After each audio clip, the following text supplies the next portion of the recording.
오늘은 제가 첫 시간에 좀 클레오파트라 얘기를 하려고 합니다. 제가 지난 시간에 클레오파트라 얘기를 많이 물어보셔가지고 근데 이게 제가 왜 이 얘기를 안 하고 가려고 굉장히 복잡한, 그러니까 클레오파트라는 클레오파트라만의 이야기가 아니라서 실은. 그러니까 예를 들어 어떤 거하고 똑같냐면 우리가 세종대왕의 문제는 세종대왕만의 문제가 아니었잖아요. 양녕과의 문제, 충녕과 양녕의 문제를 우리는 따지면은 누가 반드시 필연적으로 등장할 수밖에 없습니까? 이방원이 등장할 수밖에 없잖아요, 태종. 그럼 이방원의 문제가 나오게 되면은 당연히 정종의 문제가 나오게 되는 거고, 이성계의 문제. 그러니까 이게 단순히 어떤 한 인물이 이런 일을 했다가 아니라 어떤 전체 세팅 안에서 있는 것이. 그러니까 본인 자신이 장남이 아니었기 때문에 왕권을 형으로부터 뺏었잖아요, 이방원이. 그러니까 충녕을 통해서 왕제가 되는 사람, 장남 세습이 아니라 왕제가 되는 인물이 왕이 될 수 있다. 그리고 자기의 충녕을 안심으로 자기의 어떤 합법성도 담보하려고 하는 이방원의 마음을 했었던 거죠. 그런데 또 일면에 있어서는 정말 탁월한 선택이었죠. 양녕은 외향적인 사람이고, 물론 이제 글이나 이런 것도 뛰어나긴 하지만 충녕과는 비교가 안 됐었습니다. 그러니까 자신이 이방원의 입장에서는 아버지가 세운 이 조선이라는 나라에 자기는 기틀을 다졌는데 이제 이 나라는 이 내적으로, 이론적으로 그런 학문의 측면에 있어서도 발전돼야 되는 어떤 정신적 성숙을 보았을 때 왕제가 충녕이 훨씬 더 맞다는 판단을 했던 것은 이방원에 있어서는 너무나 탁월한 선택이었다. 그러므로 우리는 세종대왕을 선물로 역사에서 받을 수 있게 됩니다. 또 그런 분이 계셨기 때문에 우리가 사대주의적인 그런 문화가 아니라 한글을 통해서 우리 자체의 고유성과 우리 민족을 정체성을 지켜올 수 있게 되었던 것입니다. 그러니까 단순히 한글 창제뿐만이 아니라 이것은 역사에 있어서 우리 한민족이 생존할 수 있는 그런 전부까지 마련한 대단한 일을 하셨고, 그 대단한 일에 대한 안목과 통찰력을 가지고 그 임금을, 그런 임금을 내는 그 과정에 있어서, 그러니까 전체적으로 다 이렇게 봐서 설명할 수밖에 없는 사건이다. 그 얘기. 클레오파트라가 사실 그런 사건이에요. 우리 그냥 클레오파트라가 옥타비아누스랑 연애한 사건 이렇게 보는데 사실 조금 문제가 그렇게 간단한 문제는 아닙니다. 이게 알렉산더 대왕의, 이게 색깔들을 다 합친 게 알렉산더 대왕의 이 제국입니다. 헬라 제국이죠. 근데 알렉산더 대왕이 세계를 정복하고 나서 8년 정도밖에 살지 못하고 자기가 제우스 아들이라고 자기 스스로 이제 사람들에게 섬기게 했죠. 제우스 아들이 아니라 제우스 할아버지 아들이라 하더라도 하나님 부르시면 가야 되는 것이지 연약한 인간입니다. 정복은 하고 본인은 하나도 누리지를 못했어요. 세계적인 정복자로 있는 것이지 알렉산더는 세계적인 좋은 통치자로 우리에게 기억되는 거 아닙니다. 오히려 세계적인 좋은 통치자는 어떤 뭐 좋은이라는 의미보다는 역사적으로 가장 중대한 이면에 있어서 진짜 통치자는 아우구스투스였다. 로마 제국이 이제 그렇게 얘기합니다. 알렉산더 대왕이 죽고 나서 이 제국이 이렇게 분열이 됩니다. 이 분열이 된 거를 이제 디아도키 4명의 장군이 나눠 가졌다 이렇게 얘기하는데, 합법적으로 카산더 리시마쿠스, 프톨레미, 셀레우코스가 나눠가죠. 그런데 이 안티고누스는 안티고누스도 제국의 일부를 차지를 하지만, 알렉산더 대왕이 제국의 일부를 차지하지만 본인이 가장 먼저 왕이라는 칭호를 사용을 했습니다. 사실 굉장히 망설였어요. 왜냐하면은 알렉산더 대왕이 유복자를 남겼거든요. 그러니까 뱃속에 안에 록사나의 뱃속에 아이가 있었습니다. 죽고 나서 아이가 태어났는데 그러면 제국은 그 아이에게 물려줘야 되잖아요. 그렇지만 그건 아이잖아요. 그렇기 때문에 장군들 입장에서는 내가 왕이다 이런 그 클레임을 아직 할 수가 없었어요. 나눠서 다스리고 있었지만. 그러나 안티고누스는 달랐습니다. 그래서 가장 반역적인 인물이었어요. 결국에는 어떻게 되냐면 이 안티고노스를 상대로 4명의 장군들이 4대1로 싸우게 됩니다. 연합군을 이뤄가지고. 그래서 안티고노스를 패배를 시켜버려요. 그래서 결국에 안티고노스의 땅들은 셀레우코스에게 빼앗기게 되고 또 리시마쿠스에게 빼앗기게 되고 이렇게 됩니다. 프톨레미도 이 땅을 빼앗기게 되고 그렇게 됩니다. 그래서 지금 현재 이 디아도티에서 다른 디아도티 사진이 있나 보겠습니다.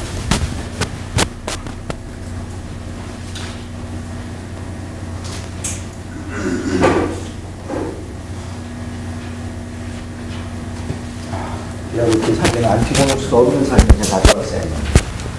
그래서 이제 셀레우코스가 이 땅을 주로 차지를 하게 됩니다. 이 지역을. 그래서 이제 셀레우쿠스 왕국, 이게 셀레우쿠스라고 부르는 셀레우쿠스하고 이제 프톨레미랑 같이 알렉산더 대왕의 이제 4명의 후계자들로서 알렉산더 대왕의 제국을 가장 많이 차지하게 되는 겁니다. 프톨레미는 알렉산더 대왕의 7명의 보디가드 중에 한 사람이었습니다.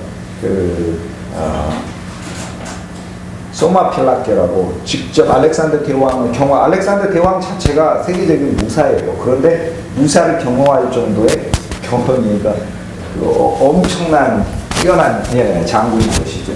셀레우코스, 그러니까 프톨레미는 직접적인 경호 장군이었고 알렉산더 대왕 7명의 경호 장군이 항상 알렉산더 대왕과 같이 다녔고 셀레우코스는 알렉산더 대왕의 휘하에 있는 군단을 지휘하는 사령관이었습니다. 장군이었습니다. 그러니까 약간 좀 다르죠. 그러니까 이 두 사람은 워낙 잘 압니다. 그래서 서로 이제 초반부에는 좋은 관계를 가졌지만 이 지역을 차지하고 나서 그 다음에 알렉산더 대왕의 유복자로 태어난 아이가 죽고 나서 살해당합니다. 그리고 나서는 이제 헬라 제국을 본격적으로 차지한 이 장군들이 자기들을 왕으로서 이 칭호를 사용하기 시작합니다. 그래서 이제 프톨레미가 이 지역에 와서 비로소 자기가 왕이 되는데 여기가 이집트잖아요. 그러니까 이집트는 지금까지 전통적으로 내려오던 이집트 왕조가 알렉산더 대왕에서 정복되고 나서부터는 헬라 제국의 통치령 아래 프톨레미가 이리 내려와가지고 이 하얀 얼굴에 그리스 장군이 왕조를 만들어버리게 됩니다. 그래서 이제 우리가 서양에 있어서 첫 번째 왕을 1세라고 부르니까 프톨레미 1세라 이제 그렇게 부릅니다. 이렇게 프톨레미에서 계속해서 그 아들들, 딸들이 계속해서 왕이 돼가지고 나와가지고 이제 로마 제국에 나중에 합병되기까지 가장 마지막 이 톨레미 왕조의 가장 마지막 통치자가 클레오파트라이죠. 근데 클레오파트라는 원래 이름이 많은 클레오파트라가 있어요. 그게 클레오라는 말이 프로모, 어디로부터라는 말, 파트라가 아버지라는 뜻입니다.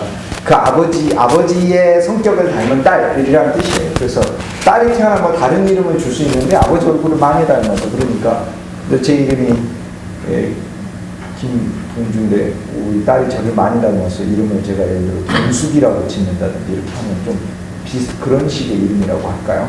그래서 클레오파트라. 그래서 클레오파트라는 우리가 알고 있는 클레오파트라는 7세입니다. 클레오파트라는 7세. 그래서 딸이 태어났을 경우에 클레오파트라라는 이름을 프톨레미 왕조는 많이 사용을 했었어요. 그래서 그 클레오파트라 7세 말고도 유명한 클레오파트라가 역사에서 그 전에 있었습니다. 이 셀레우쿠스 왕국은 그러니까 가장 많은 땅을 차지를 했었고요. 프톨레미 왕조는 가장 비호감 땅을 차지를 했습니다. 셀레우쿠스는 땅을 가장 많이 차지를 했지만 여기 이 소위 메소포타미아 지역의 인근과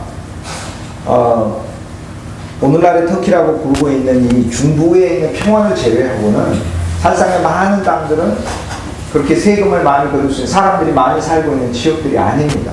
그래서 셀레우쿠스 왕조의 이제 알렉산더 대왕이 죽고 나서 본격적으로 나는 가진 다음에 자기들이 왕이라고 선언을 했어요.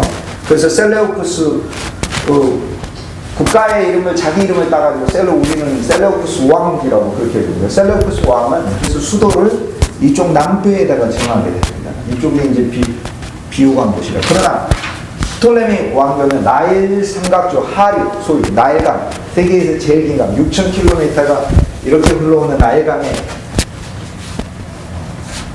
여기에 있는 어마어마하게 큰 200km가 넘는 그 대평원을 근거로 한 왕조이기 때문에 아주 부유한 왕조죠. 그리고 근처에 있는 알렉산드리아가 바로 이곳에 거기에 이제 그 수도를 두고 셀레우쿠스 왕조보다 초기에 있어서는 아주 발전되어 있었습니다. 프톨레미 우리가 기억해야 될 이제 저 프톨레미의 장군 알렉산드리아의 보디가드죠. 1세 왕이 되는데 이 1세 왕이 그 유명한 무세이온이라고 부르는 그 알렉산드리아 도서관, 세계에서 당시에 제일 컸던 알렉산드리아 도서관을 공사합니다. 지금은 우리가 이제 알렉산드리아 도서관이 없습니다. 그 뒤로 뭐 카이사르가 로마 제국에 와가지고 전쟁하면서 없어져 버렸고 또 400년대에 또 한 번 그 로마 제국 내에서 이교도의 책을 불태운다 하면서 이제 또 책들이 한번 불타서 없어진 적이 있었어요. 근데 이 시대 때 사실상 알렉산드리아 도서관에 있는 장서하고 알렉산드리아 도서관 바깥에 있는 장서하고 비교하면 알렉산드리아에 있는 장서 수가 더 많았다고 이야기할 정도. 여기 세계에서 제일 큰 도서관 50만 권 정도가 있었다고 이제 얘기를 합니다. 참고로 우리나라에 있는 그 지방에 있는 대학들의 도서관의 책 숫자가 50만 권 안 되는 수두룩합니다. 우리나라에 있는 대학의 절반 이상은 50만 권이 안 되는 걸로 제가 알고 있습니다. 그러니까 알렉산드리아에 그러니까 현대에 그렇게 많은 책들이 그렇게 우리들이 있는데 이곳에 그렇게 책을 많이 모았다는 걸 상상할 수가 없죠. 참고로 현재 세계에서 가장 많은 책을 보유하는 도서관은 미국의 하버드 대학 도서관입니다. 책뿐만 아니라 뭐 마이크로 필름까지 모든 항목 다 합쳐서 4천만 원 가지고 있죠. 우리 국민 한 사람이 한 권씩 나눠줘도 될 정도로 많은 장사를 가지고 있죠. 그래서 연구를 하는 데 있어서 뭐 없는 책이 없습니다. 모든 책들이 우리가 다 있습니다. 심지어는 국가별로도 그 라이브러리를 따로 만들어 놓고 있습니다. 그래서 그 국가의 섹션 라이브러리가 아예 별도로 있습니다. 물론 우리 한국에 관련된 자료들도 거기 어마어마하게 나와 있습니다. 그래서 이 프톨레미 1세가 도서관을 만들었는데 요즘 저희들이 이집트를 방문하면은 이게 이제 옛날에 세워진 프톨레미 1세가 세웠던 그 도서관이라고 합니다. 이름이 무세이온이죠. 스크롤을 이런 방식으로 보관을 했었습니다. 배가 들어오면 제일 먼저 수색을 하게 되는데 찾는 것은 책입니다. 책이고 그래서 책을 찾고 일단 알렉산드리아에 들어오면 어떤 책이든지 압류되게 돼 있어요. 바깥으로 나가지 못하게. 그래서 프톨레미 1세는 똑같은 알렉산드리아 우리가 헬레니즘 그럴 때 헬레니즘 하면서 헬레니즘은 세계적인 학자들을 배출해냈었잖아요. 예를 들면 그리스 아테네에서 우리는 소크라테스가 있고 플라톤이 있고 아리스토텔레스가 있고 위대한 고대 3대 철학자가 헬레니즘의 핵심입니다. 헬레니즘의 핵심. 소크라테스의 그 탐구법, 질문을 통해 가지고 계속해서 물어가는 탐구법은 오늘날 과학의 연구의 기본이 원리가 됐습니다. 계속해서 실험을 해서 yes and no를 해가지고 yes를 끝까지 찾아나가는 그것이 하나의 법칙이 되는 것이죠. 원리가 되는 거예요. 소크라테스에게 탐구법을 하는 것. 그 다음에 플라톤에 있어서의 어떤 그 형이상학이라든지 아리스토텔레스의 윤리학이라든지 정치학이라든지 이런 것들이 오늘날 그 근대에 있어서 우리가 가지고 있는 기본적인 사상의 굴곡들을 만들고 있습니다. 그래서 이제 그런 문화 아래서 알렉산더 대왕은 성장했기 때문에 학문에 대한 기본적인 존중이 있었고 그의 장군들도 마찬가지였습니다. 그래서 프톨레미 1세가 자기가 이집트 지역의 왕이 됐을 때 이집트 백성들 얼굴이 다 검은 사람들이죠. 그러나 본인은 유럽에서 왔기 때문에 얼굴이 하얗죠. 그럼 결혼을 어떻게 하느냐? 근친 결혼을 합니다. 계속해서 그래서 형제끼리 결혼합니다. 프톨레미 왕조 계속해서 형제자매끼리 결혼, 형제끼리 결혼하면 동성결혼, 동성애가 되죠. 형제자매끼리 결혼을 합니다. 혈족을 보존해 나갑니다. 프톨레미 1세는 이제 그런 면에서 학문적 헬라화를 계승을 했습니다. 그래서 알렉산드리아에 있는 이 알렉산드리아 도서관에서 유클리드가 기하학 원론을 그래서 썼던 것이고, 에라스토테네스가 지구 둘레를 알렉산드리아 도서관에서 제기한 것이고, 이 클라비우스 프톨레마이오스가 일식에 대한 연구를 했던 것이죠.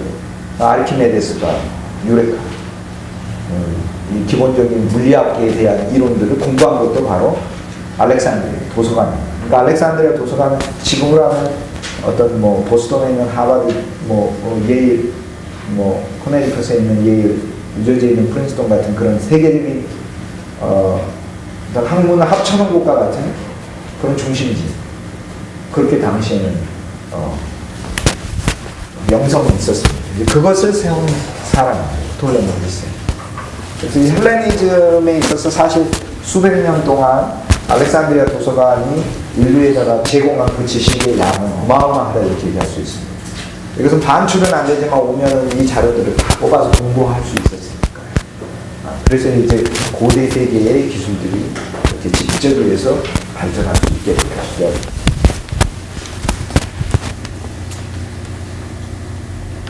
오늘 우리 학교의 어떤 교수님과 이야기를 했었는데, 전 개인적으로 그렇게 생각을 합니다. 여러분도 중세에 있어서 아주 오랫동안 우리가 어느 단계는 지식인으로 살아야 될 때가 있습니다. 어떨 땐 야만인으로 살기도 하잖아요. 저도 어렸을 때 다 빨갛고 지금 살고 있습니다. 야만인으로 살지만 그러나 지식인으로 살 때 지식인의 가장 좋은 어떤 표징은 프라이빗 라이브러리, 개인 나의 도서관입니다. 그건 나의 서재가 따로 있어야 하는 그런 의미보다도 나의 책 컬렉션이, 나만이 있는 책 컬렉션이 이렇게 있어야 되고, 그런 그 책 컬렉션 속에 어느 정도 양질의 책들이 있느냐가 진짜 그 사람의 이제 어떤 지적 수준이라고 얘기할 수 있습니다. 우리 프톨레미 1세는 세계의 책을 다 모았는데, 여기 생각을 했어요. 세계의 책들을 다 모았는데 유대인이 바로 그 위에 있잖아요. 이스라엘. 이스라엘은 성경을 읽지 않아요. 그래서 이스라엘 성경은 히브리어로 당시에 예수님 탄생하시기 지금 250년 전입니다. 예수님 탄생하시기 거의 프톨레미 1세는 300년 전 사람 알렉산더 대왕이니까 예수님 탄생하시기 지금 300년 전 이야기거든요. 그래서 프톨레미 1세의 아들인 프톨레미 2세는 필라델푸스라는 이름을 가졌는데, 필라라는 사랑한다는 뜻이고 델푸스라는 말은 사람들이라는 뜻이에요. 그러니까 무슨 이 칭호를 이제 나중에 톨레미 왕조에서 왕들이 칭호를 받는 것은 그 사후에 받습니다. 사후에 그 사람에 대한 칭호입니다. 그러니까 백성을 사랑하는 왕이었다 그런 얘기죠. 그러니까 아주 현재였다. 현명한 황제였다. 현치를 했던 사람이다. 그렇게 우리말로 번역하면 그렇게 얘기할 수 있어요. 필라델푸스, 그냥 우리 필라델푸스 하지만 실제 의미는 아주 현치였다, 현재였다 하는 거죠. 그러니까 프톨레미 2세, 즉 필라델푸스가 이 히브리어로 되어 있는 구약 성경 250년경 정도, 예수님 탄생하시기 250년경 정도의 히브리어로 되어 있는 구약 성경을 헬라어로 번역을 합니다. 그래서 이 번역을 했는데 70명의 유대 랍비들을 불러가지고 각각 톡방에다가 놔두고 헬라어로 번역을 시켰다고 하죠. 그런데 내용이 완벽하게 일치를 해서 정말로 신비하게 기록했다고 합니다. 그리고 이 70명의 유대 랍비들은 구약 성경 외에도 기본적으로 오랫동안 구전으로 이스라엘 사람들에게 내려오는 탈무드의 그 지혜에 정통한 사람들이었어요. 그래서 필라델푸스가 연회를 열면서 이 70명의 유대 랍비들과 70명은 이스라엘 12지파에서 뽑아왔기 때문에 6명씩 뽑아서 원래 72명인데 그냥 편의상 70인역이라 70명이 번역해서 70인역이라는 성경으로 이렇게 부르게 됩니다.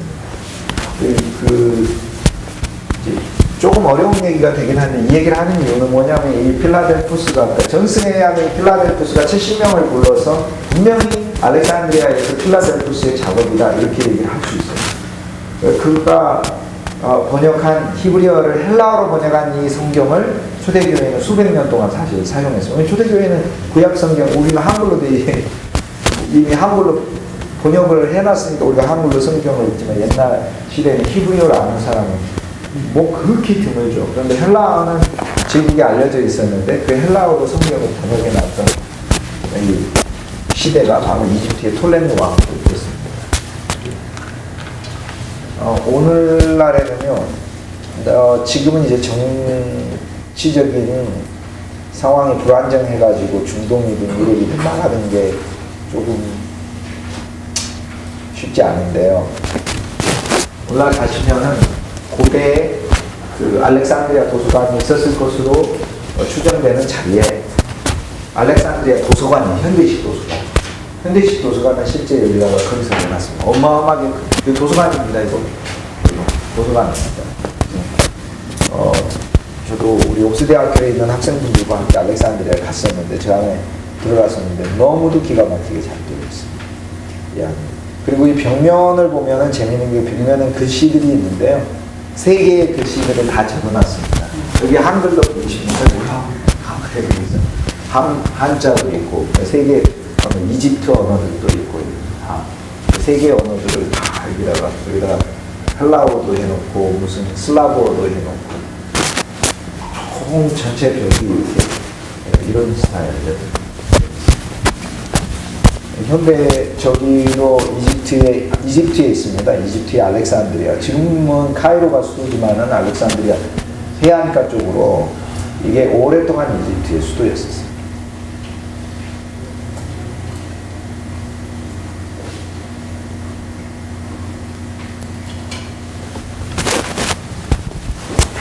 이 셀레우쿠스가 이 지역을 다 차지를 하고 그 다음에 이 중간에 있는 지역, 유대 지역인데요. 이 유대 지역을 차지하고 유대 지역에 대한 것뿐만 아니라 이 이후에 이 둘은 장군이었는데 처음에 셀레우쿠스는 장군으로서 사실 굉장히 입지가 어려웠었어요. 그래서 프톨레미 1세에게 와가지고 일심을 의지했습니다. 역사에 보면 위대한 영웅들이 전쟁 영웅들이 그랬던 경우가 있죠. 예를 들면 징기스칸, 태무친도 한때 케레이트족의 옹칸에게 돼가지고 잠깐 동안 자기 몸을 의탁을 했었죠. 근데 나중에는 그 케레이트족을 없애버리고 그러게 되잖아요. 마찬가지로 이제 셀레우쿠스 장군도 굉장히 상황이 안티고누스가 있었을 때, 안티고누스 나중에 4명의 장군을 상대해가지고 나중에 완전히 패배해버리고 마는데, 바로 그 직전에는 이 셀레우쿠스가 세력이 약했었기 때문에 프톨레미 장군의 휘하에서도 지휘관으로 있기도 하고 그랬어요. 그런데 나중에 이제 크게 독립을 해가지고 지금식으로 하면 거대한 자기 왕국을 세운 것이다 이렇게 얘기를 할 수 있습니다. 그런데 이 둘의 생각이 다릅니다. 프톨레미 왕조는 계속해서 북상해서 영토를 더 넓히려고 하고 둘 다 알렉산더 대왕 기하 밑에 있었던 사람들이라 그 1세들은 직접적인 전쟁을 하지는 않았지만 그 유전자가 그 피가 계속 들어있는 거예요. 그 전쟁에 대한 정복에 대한 어떤 그런 경향성의 피가 계속 들어있는 거예요. 그래서 프톨레미 왕조하고 셀레우쿠스 왕조는 6번이나 전쟁을 벌이고요. 그래서 1차 시리아 전쟁이라고 부르는데 1차 시리아전, 2차 시리아전, 3차 시리아전, 4차 시리아전, 5차 시리아전, 6차 시리아전 6번이나 전투를 벌이는 거예요. 이 전투가 어떤 때는 이집트가 이겼다, 어떤 때는 시리아가 이겼다, 어떤 때는 이집트가 이겼다, 어떤 때는 시리아가 이겼다 이렇게 해서 사실 그 성경에 다니엘서라고 되어 있는 책에 다니엘서 11장이 이 시리아 전쟁에 대한 묘사가 완벽하게 되어 있습니다. 다니엘서 11장은 바로 거기서 보면 프톨레미를 남방의 왕이라고 부르고 셀레우쿠스 왕조를 북방의 왕이라고 부릅니다. 셀레우쿠스가 죽고 나서 그 아들 안티오쿠스 이쪽은 이제 프톨레미고 이제 안티오쿠스가 왕이 되는데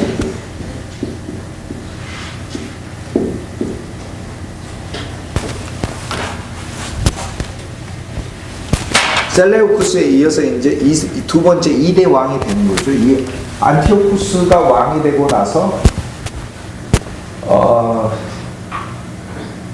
그가 이때부터 이제 소위 이집트 지역, 즉 톨레미 왕조에 대한 이제 영토 야욕을 본격적으로 노골적으로 드러내기 시작합니다. 그래서 갈등이 일어나서 전쟁이 6번이나 계속해서 이어지게 됩니다.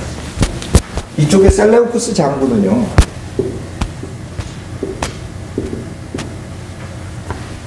그가 자기 아들 그리고 자기 아버지도 사실 뭐 안티오쿠스 가문이니까 자기 가문, 자기 아이의 이름을 따가지고 도시를 세우는데 이것이 바로 안티옥이에요. 안티옥. 성경이 안디옥이라고 있는 거죠. 이 셀레우쿠스 장군이, 즉 셀레우쿠스 왕이, 초대 왕이 세운 이 셀레우쿠스 왕국의 수도가, 사실 수도는 어디냐면은 이 안디옥이 아니라 한동안 수도는 셀루키아라는 뜻이었습니다. 셀루키아. 셀레우쿠스 왕이니까. 셀루키아. 이건 이제 제가 조금 이따가 얘기를 하도록 하겠습니다. 아무튼 이 전쟁에서 이 땅덩어리를 셀레우쿠스 왕조가 가서 여기서 빼앗다가 프톨레미가 또 올라가가지고 여기서 치고, 근데 뭐 이런 전쟁 역사에서 보면 1400년대 영국하고 프랑스하고 100년 전쟁 벌이고 꼭 그런 식입니다. 전쟁을 100년 이상을 계속해서 벌여요. 그러니까 한번 여기 중간에 있었던 이 민족의 운명을 생각해 보십시오. 이스라엘. 그러니까 너무나 힘들었죠. 그러다가 마침내 이 셀레우쿠스 왕조의 안티오쿠스 3세라고 부르는 대왕이 있었는데, 그 대왕이 이집트까지 크게 쳐들어가가지고 이 영역을 많이 넓히게 됩니다. 그러면서 이 북부에 있는 셀레우쿠스 왕조가 바로 이스라엘 땅을 차지하게 되는데, 이때 있는 이스라엘이 큰 곤란 중에 있다가 그 안티오쿠스 3세 다음에 안티오쿠스 4세라고 나오는데, 다니엘서 보면 비천한 왕이다 이렇게 됐어요. 그러니까 아주 성경 이야기 비천하다 이렇게 얘기를 할 때는 인격이 쓰레기 같은이라는 뜻이에요. 그러니까 인격이 쓰레기 같은 왕이 나왔는데 안티오쿠스 4세다. 그러니까 100년 정도 지나가지고 시리아 쪽에서 나온 왕, 안티오쿠스 4세라는 왕이 나와서 이 지역을 아주 통합정치를, 살육정치를 했는데, 예루살렘 성에 들어가가지고 예루살렘 성전 안에 있는 기물들을 다 가져가고 예루살렘 성전 안에서 그리스 신상을 세우고 그리스 신에게 제사를 하게 했죠. 그러니까 그 이전에 사실 셀레우쿠스 왕들은 세금은 와서 많이 걸어가기는 했지만 예루살렘 성전을 건들지는 않았어요. 그런데 이 안티오쿠스 에피파네스 4세라고 부르는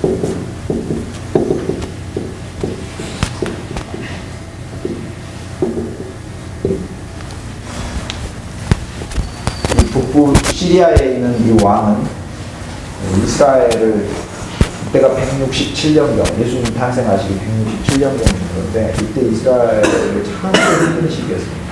그때 이제 이스라엘 역사에서 마카비라는 사람이 이제 혁명을 일으켜서 마침내 이스라엘이 독립국을 건설하게 되고,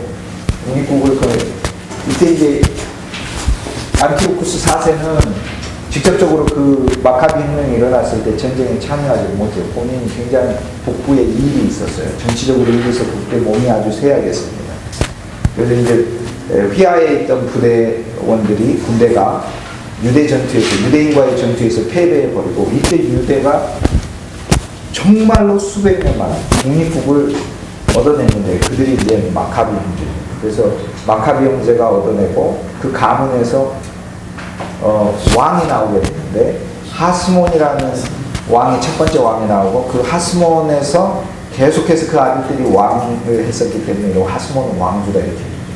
근데 이 독립을 이뤄내고 나서 이제 너무 기뻐가지고 이제 성전을 청소를 하고요. 성전을 청소한 다음에 이제 성전을 보수하고 청소를 하니까 이것을 수전절이라고 부르는 거죠. 성전을 보수하고 청소한다. 성경 요한복음에 보면 수전절에 나오는데 바로 이때 사건을 가리키는 말이고, 거기 가서 이제 메노라에다가 불을 펴야 되는데 기름이 없었잖아요. 하루치 분량밖에 기름이 없었어요. 근데 그 올리브 기름은 아무 기름이나 하는 게 아니라 가장 좋은 올리브에서 첫 번째로 나오는 고운 기름으로 여호와께 드려야 되는 건데, 이거 그냥 매일매일 성전 안에 이 금등대의 등을 켜놔야 되잖아요. 그러면 어마어마한 기름의 양이 필요하겠죠. 근데 하루치 킬 분량밖에 없었어요. 이제 나머지를 이곳저곳에서 다 모아가지고 올리브 열매들을 으깨 가지고 기름을 새로 받아야 되고, 지금 이제 비로소 수복을 했는데 가장 먼저 하는 일은 성전에 불을 켜는 일이죠. 기름이 부족했어요. 마련되기까지는 한 일주일 정도 시간이 소요되는 거죠. 새로운 기름들이. 근데 하루치 분량밖에 없었던 이 기름이 무려 이 8일 동안이나 계속해서 새로운 기름이 마련될 때까지 탔다. 그래서 이것을 이제 빛을 밝히는 절기다. 그래서 하누카라고 부르게 됩니다. 뭐 우리는 구정이나 추석이 제일 큰 명절이지만 이스라엘 백성들은 하누카가 제일 큰 명절입니다. 하누카가. 근데 이것을 수복한 때가 언제냐면 이스라엘 달력, 키슬레프라는 달력이 12월에 해당하는 달력인데 25일입니다. 이것을 수복한 성전을 다시 되찾은 날짜가 12월 25일입니다. 나중에 초대교회는 그래서 12월 25일을 예수님의 성탄과 연관시켜서 생각하고 성탄절로 나중에는 지키게 됩니다. 초대교회가. 그래서 유대인의 달력에 키슬레프 12월 25일 이날은 이 안티오쿠스 4세로부터 독립을 얻어낸 때다가 이제 그렇게 되면서 하누카가 진짜 큰 명절이에요.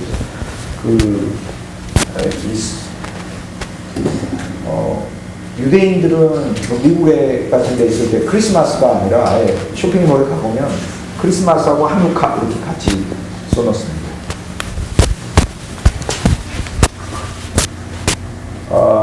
근데 이 이후로 셀레우쿠스 왕과 안티오쿠스 에피파네스는 곧 죽게 되고요. 복수를 하지 못합니다. 그리고 이 북부의 왕국은 쇠퇴하기 시작을 해요. 그러니까 톨레미 왕조는 그 뒤로 계속 남아가지고 어떻게 하면 이제 우리 왕조를 재건할 수 있을까? 근데 그 기회를 엿보고 있었는데 사실 시리아가 남부로 계속해서 이집트를 공격해 올 때 로마가 그때는 제국으로 자라기 전이었는데 조금씩 도와주고 있었습니다. 그래서 결국에 이 프톨레미 왕조의 100년대 예수님 탄생하시기 100년 전에 있었던 그 왕들은 로마 제국과 군사적인 동맹을 알면서 북부 셀레우쿠스 왕조에 대항하기 위해서 그래서 기본적으로 동맹 관계가 로마하고 맺어져 있었습니다. 그러니까 로마의 장군들은 수시로 여기를 도와줬었고 또 무슨 일이 생기면은 이집트로 오는 것이죠. 무슨 일이 생기면 이집트로 오죠. 그러니까 이 이외의 지역들은 폼페이우스하고 카이사르가 로마에 반대하니까 정복을 했었지만 이집트는 정복할 필요가 없었던 거예요. 이미 동맹을 맺어가지고 로마에 충성스럽게 언제나 친로마 정책을 펴고 있었기 때문에 그러니까 카이사르가 있었을 때 이미 이집트는 다른 곳은 왕들을 전부 다 잡아다가 끌어다가 폐위시킨 다음에 포로로 잡아가지고 대산행렬에서 끌고 다니면서 모욕을 주고 그런데 폼페이우스든 카이사르든 세계를 정복하고 다니면서 로마를 넓힐 때 로마 제국을 확장시킬 때 이집트를 정복할 필요가 없는 거예요. 왜냐하면 이집트는 그 전부터 이미 로마 제국에 충성스러운 족성 표현이 좀 그런데 로마 제국에 아주 모든 일에 있어서 우호적이고 협조적인 그런 왕국으로 남아 있었습니다. 이 시리아를 기점으로 하는 셀레우쿠스는 남자들이 왕이 됐었는데 프톨레미 왕조에 있어서는 남자와 여자가 즉 공동 통치를 했어요. 그러니까 여자 왕들이 우리가 흔히 아는 클레오파트라 7세 말고도 그 이전에 클레오파트라의 어머니 클레오파트라 5세, 그 전에 클레오파트라 4세, 3세 전부 다 통치에 참여했었던 경험들이 있습니다. 그래서 클레오파트라 자체도 그러니까 결혼을 이제 클레오파트라 시대가 됐었을 때 클레오파트라가 69년생이거든요. BC 30년에 세상을 떠나니까 BC 40살까지 살다가 이제 세상을 떠나는데 이때 클레오파트라 때 프톨레미 13세, 14세 이렇게 있었어요. 근데 결혼은 본인이 14세랑 하고 통치는 13세랑 같이 통치를 하고 있고 그러니까 다 형제 자매들이고 그러니까 한 사람은 남편으로 두고 있고 또 한 사람은 오빠인데 공동 통치를 하고 있고 이렇게 되죠. 근데 이제 이 클레오파트라 역시 프톨레미 장군의 직계 피가 들어있는 계속해서 그래서 프톨레미 왕조는 안에서 내전이 그 전부터 계속해서 많았었어요. 서로 간에 형제임에도 불구하고 또 자매간임에도 불구하고 권력을 놓고 그 전부터 내전이 많아서 그래서 톨레미 왕조는 쇠약해졌고 셀레우쿠스 왕자는 아까 에피파네스 죽고 나서부터 이 자체로 이 현명한 통치자가 등장하지 못하고 로마에 의해서 포페이에 의해서 장악이 되거든요. 그래서 로마에 의해서 완전히 지배권이 넘어가 버리게 되고 로마는 이 지역을 이제 셀레우쿠스 땅이라고 부르지 않고 시리아라고 아니 명칭까지 바꿔서 불러버리게 되고 이 땅들은 로마는 원하는 대로 뭐 이 지역에서 로마에 충성스러운 사람들을 군봉함으로 세워가지고 별도로 운영을 했죠. 이집트는 그렇게 되지 않았습니다. 그러니까 이집트는 왕조가 기본적으로 로마 제국 내에서 지켜져 내려오고 있었어요. 근데 제가 지지난 시간에 로마 제국에 대해서 말씀드리면서 로마를 세계적인 제국으로 확장한 두 명의 위대한 장군들이 있다고 했잖아요. 하나는 카이사르고 또 하나는 포페이우스고. 근데 그 둘이 전쟁을 벌여서 로마의 1인 통치자, 이제 두 사람은 놓을 수 없으니까. 그래서 카이사르가 이깁니다. 원로원이 이제 카이사르에게 혼자 들어오라고 했는데 카이사르 혼자 들어가지 않고 로마에 있는 북군을 끌고 루비콘강을 건너버렸죠. 그래서 로마 장군이 로마군을 원로원의 허락도 없이 로마까지 끌고 온 최초의 로마 장군이 됩니다. 로마군. 최초의 로마군에 있어서 로마군을 로마로 끌고 와서 로마를 정복한 사람이 바로 카이사르입니다. 이미 그 폼페이우스는 나이가 이제 카이사르는 열도가 참 쉬워요. 처음에 카이사르는 너무 감사해요. 100에서 4세까지 살아서 그냥 BC 100년 사람이고. 근데 폼페이우스는 6살 정도 더 많은 장군이었는데 더 이상 싸우지를 못하고 도망가 버리게 돼요. 도망가서 이집트로 옵니다. 이집트로. 그러니까 이집트는 이전까지 로마하고 우호적인 관계에 있었습니다. 바로 그때 클레오파트라 7세하고 클레오파트라는 자기 남편이 있는데 남편 말고 자기 오빠인 공동왕으로서 통치하고 있어요. 프톨레미 13세랑 공동왕으로 통치를 하고 있다가 프톨레미 13세가 공공을 보니까는 로마의 정세에 대해서 이미 스파이들, 정보원들을 보내가지고 지금 상황을 다 알고 있잖아요. 카이사르가 승리한 것이다. 사실상 폼페이우스가 패배해가지고 오고 있다. 그런데 이 폼페이우스를 우리가 숨겨두게 되면은 이거는 우리 자체에 큰 위험이 닥칠 수 있다. 이렇게 생각하고 살해하기로 이미 모의를 닦지 않고. 그러니까 그걸 폼페이우스는 이제 모른 채 한때 이쪽에 왔었을 때 이쪽 다 정복할 때도 이집트는 정복이 아니고 원래 친선이니까 폼페이우스는 이집트에 들어가서 우호적으로 이집트를 사실 여러 면에 있어서 후원해 줬었어요. 군사적으로. 그런데 폼페이우스가 배에서 딱 내리자마자 이 톨레미 왕조의 톨레미 13세가 로마 군인, 이집트에 와 있는 로마 군인, 친이집트 로마 군인을 통해서 배에서 내리는 바로 그의 목을 쳐버리죠. 폼페이우스의 목을 쳐버리죠. 그래서 폼페이우스는 자기 부인하고 자녀들이 데리고 왔었는데 그 보는 눈앞에서 바로 죽게 되는 거죠. 그리고 이제 카이사르가 거기까지 이제 쫓아오는 겁니다. 폼페이우스를 잡으러. 근데 딱 내렸더니 이제 프톨레미가 여기 폼페이우스 목이 있습니다. 카이사르가 어마어마하게 분노해가지고 가만두지 않겠다. 이렇게. 그때 이제 본인은 이제 카이사르는 나의 위대한 전쟁 영웅이고 친구인데 나는 그의 목을 베기 위해서 온 게 아니다. 나는 그냥 패배시키러 온 것이지. 그리고 그는 죽는다면 로마인에 죽어야지. 다른 로마인이 아닌 사람에 의해서 죽는 것은 이것은 로마의 큰 수치도 아니어서 거기서 뭐 불같이 화를 냅니다. 그리고 그의 목을 껴안고 막 울고 그래요. 카이사르. 바로 이제 이 두 상황에서 이 이집트의 이 톨레미 왕조의 왕권을 놓고 그렇지 않아도 자기 오빠 왕이랑 같은 상황에 있었고 지금 카이사르의 신비가 엉망이고 근데 나이가 이때가 48년에 죽었거든요. 폼페이우스가 9월 29일인가 죽었어요. 이게 왜 이걸 제가 이제 알고 있냐면 이날이 그의 생일날이고 이날이 그의 개선식을 가졌던 날이에요. 로마 제국에서 9월 29일 날 그의 생일날 죽었어요. 폼페이우스. 그래서 생일날 세상에서 태어난 날에 목이 잘려서 죽은 날인데.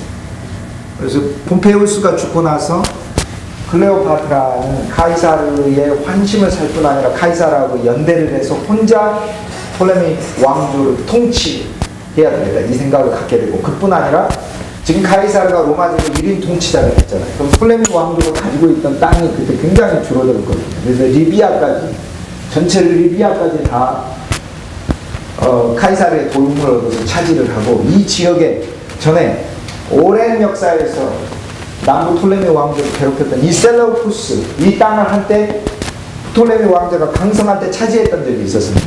시리아 전쟁 6차례나 벌이면서 얻었다가 뺏겼다가 얻었다가 뺏겼다가 얻었다가 뺏겼다가 이 땅까지 줄 것으로 생각을 했었습니다. 그래서 이제 카이사르랑 연대를 하려고 하는 거죠. 그래서 생각을 해낸 게 카이사르한테 선물을 보내죠. 그래서 플루타크 영웅전이라고 로마의 그 1세기의 역사가였던 플루타크가 이거에 대해 스토리를 사실 처음 쓴 사람이죠. 클레오파트라에 그때 이제 돌던 이야기를 정말로 자세하게. 클레오파트라가 카이사르, 이집트 현재 와인, 알렉산드리아 현재 와인, 이 카이사르에게 보낸 선물이 뭐였느냐? 큰 양탄자예요. 큰 양탄자 안에 자기가 벗은 몸으로 들어가서 자기를 돌돌돌돌 말아가지고, 그래서 카이사르에게 선물을 줍니다. 그때가 이제 한 7년 정도 되면서부터 두 사이에 3년 동안 연애를 하기 시작합니다. 시리아 전쟁에서 다니엘서 11장에 나오는 시리아 전쟁에서 남방의 왕과 북방의 왕의 전투에서 남방왕이 화친을 맺기 위해서 뭐 딸을 보냈더니 이 딸 화친을 보내기 위해 정략결혼에서 서로 딸도 많이 주고받고 그랬었어요. 근데 정략결혼을 했으나 이 정략결혼이 성공하지 못하고 보내었던 자도 다 죽고 그러니, 그러니까 참 재미있는 것 중에 하나는 처음에 이 그 프톨레미 그 1세가 셀레우쿠스 가문이랑 화친을 하기 위해서요, 사실상에 그 자기 딸을 보냈습니다. 자기 딸을 한 번만 보낸 게 아니라 6차 시리아 전쟁까지 벌어지면서 정략결혼이 여러 번 있었어요. 근데 보냈을 때 정략결혼은 많은 경우에 실패를 했습니다.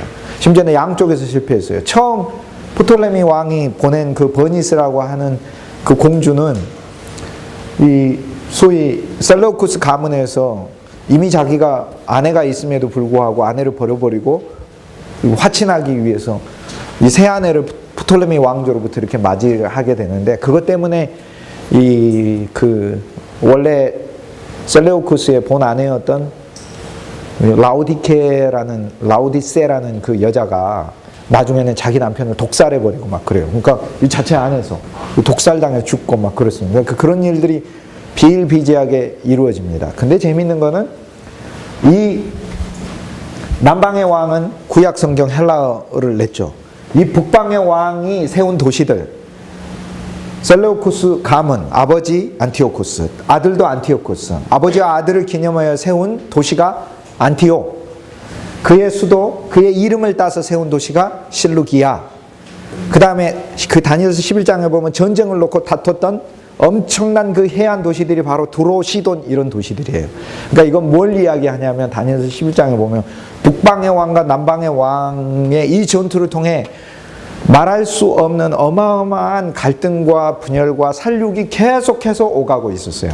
오가고 있었는데 바로 예수 그리스도께서 탄생하셔서 이 마을들을 다니시면서 두로와 시돈까지 가셔서 복음을 전하시고 제자들을 삼으사 그들에게 예수 그리스도의 거듭남과 죄사함과 새로 태어남과 사랑과 평화와 용서의 복음을 실으셔서 이들을 전 세계로 보내서 복음을 전하게 하는데, 예수님의 제자들이 그리스도인이라고 불리워지게 된 첫 번째 도시가 바로 안디옥이었다는 거죠. 안티오키오스.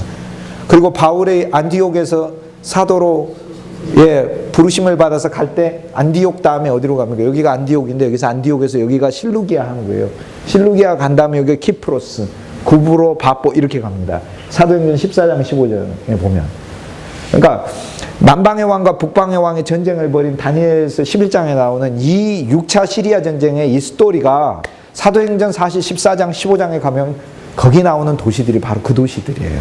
근데 이 도시들은 신약 안에서 보면은 예수 그리스도의 사랑의 복음의 도시로 바뀌어 있다. 지금 그 얘기를 하고 있는 거예요. 그래서 안디옥에서 그리스도인이라 하는 자가 나오더라 하는 거예요.